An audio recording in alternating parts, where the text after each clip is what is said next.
बिस्मिल्लाहिर्रहमानिर्रहीम। नमाज इस्लाम के अरकान में से दूसरा रुकन है। मुसलमान अल्लाह तबारक व तआला की बंदगी के लिए नमाज अदा करता है। नमाज दरअसल फ़ारसी ज़ुबान का लफ्ज़ है और अरबी में नमाज को सलात कहा जाता है। सलात का माना होता है दुआ करना, करीब करना, बख्शिश तलब करना, भलाई तलब करना, इस तरह बरकत देना। बहुत सारे मानी सलात के कुरान करीम वल फुरकान हमीद के अंदर अल्लाह तबारक व तआला ने बेशुमार जगहों पर नमाज की अदायगी का हुक्म इरशाद फरमाया है। फरमाया अकीमुस्सलाह वला तकूनु मिनल मुशरिकीन, नमाज कायम करो और मुशरिकीन में से ना हो जाओ। अहादीस पाक के अंदर हुज़ूर अलैहिस्सलातु वस्सलाम के बेशुमार फरामीन मौजूद हैं। हुज़ूर अलैहिस्सलातु वस्सलाम ने इरशाद फरमाया अस्सलातु इमादुद्दीन, नमाज जो है वो दीन का सतून है। नमाज जो है वो मोमिन की मेराज है।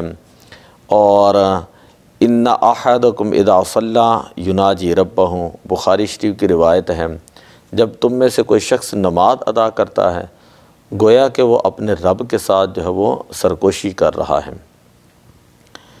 नमाज के लिए चंद शराइत होती हैं।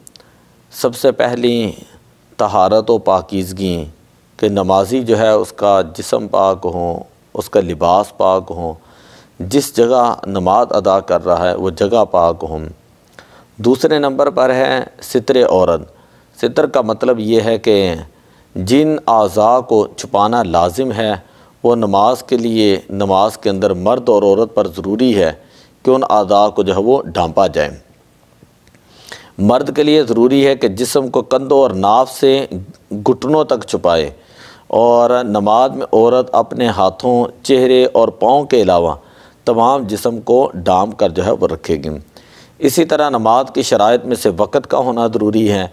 इन्ना सलात कानत अलल मुमिनीन किताबम मौक़ूता, बेशक नमाज मोमिनों के ऊपर मुकर्ररा वक़्त के अंदर जो है वो फ़र्ज़ की गई है।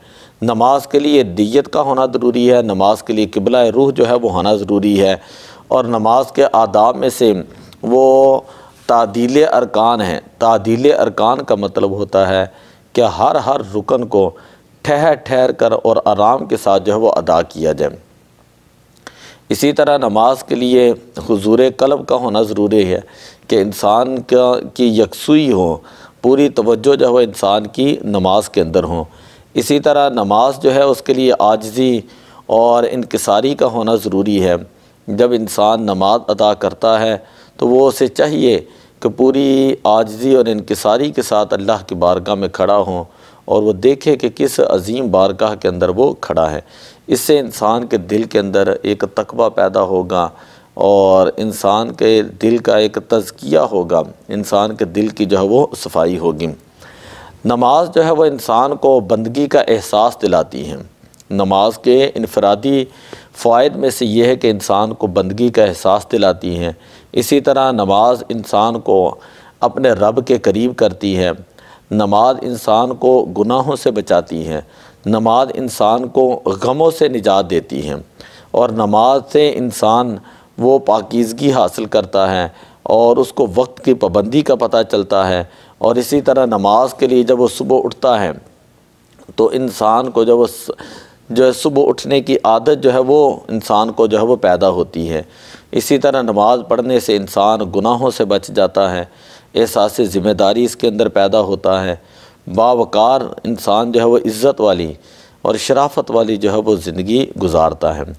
मुआशरती फ़ायदे में से ये है कि जब इंसान मस्जिद के अंदर जाकर नमाज़ पढ़ेगा तो इज्तिमाइयत को फ़रोग़ मिलेगा कि इंसान वर्काओ मार राकिइन, लोगों के साथ मिलकर जो नमाज अदा कर रहा है सारे लोग जमा होंगे तो एक मोहब्बत पैदा होगी, एक इत्तेहाद और यगानगत पैदा होगी। और इसी तरह इंसान जब नमाज मस्जिद के अंदर जाकर अदा करेगा तो उसका एक फ़ायदा ये है कि इंसान के दिल के अंदर एक मुसावात का जज्बा पैदा होगा कि एक ही सब में खड़े हो गए महमूद व अय्याज़, ना कोई बंदा रहा ना कोई बंदा नवाज। तो ये है कि उसी सब में अमीर भी है, उसी में गरीब भी है। तो ये नमाज एक मुसावात का दरस देती है। इसी तरह नमाज से जो है वो दिलों के अंदर एक जज्बा उख़ुव्वत पैदा होता है, भाईचारा जो है उसको फ़रोग़ मिलता है, इंसान एक दूसरे से खुश होकर मिलता है, सलाम लेता है, उसके हाल अहवाल जो है वो पूछता है। और इसी तरह एक बंदा जब नमाज अदा करेगा तो इससे एक मुआशरती जो है वो हुस्न पैदा होगा और मुआशरे के अंदर एक इस्तेहकाम जो है वो पैदा होता है।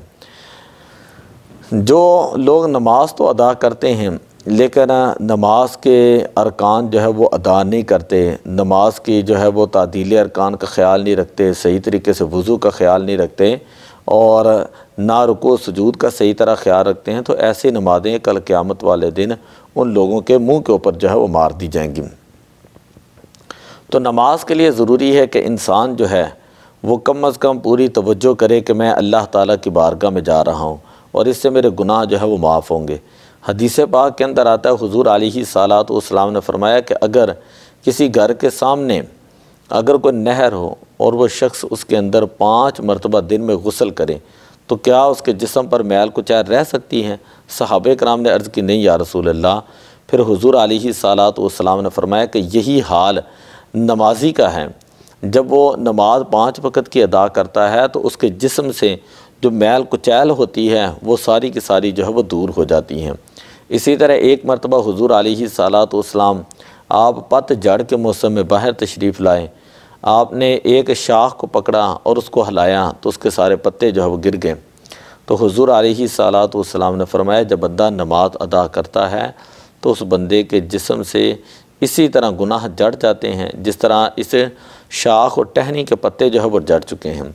तो दुआ है कि अल्लाह ताला हमें 5 वक़्त की बाजमात हुज़ूर क़ल्ब के साथ और पूरी तवज्जो के साथ नमाज अदा करने की तौफ़ीक़ अता फ़रमाए और अल्लाह ताला हमारी नमाज़ों के अंदर खुशू पैदा फ़रमाए और अल्लाह तबारक व ताला हमारे दिलों को करार अता फ़रमाए। इसलिए कि हुज़ूर अलैहिस्सलातु वस्सलाम ने फरमाया, कुर्रतु ऐनी अस्सलाह, मेरी आँखों की ठंडक जो है वो नमाज है। जब भी कोई मुश्किल वक़्त आता हुज़ूर अलैहिस्सलाम अल्लाह की तरफ रुजू फरमाते हैं। तो हमें भी ये करना चाहिए कि हर हाल के अंदर अल्लाह ताला की इताअत और फरमाबरदारी जो उसकी तरफ जो हमें तवज्जो देनी चाहिए। दुआ अल्लाह अमल की तौफ़ीक़ अता फ़रमाए। अस्सलातु वस्सलामु अलैका या रसूल अल्लाह व अला आलिका व अस्हाब।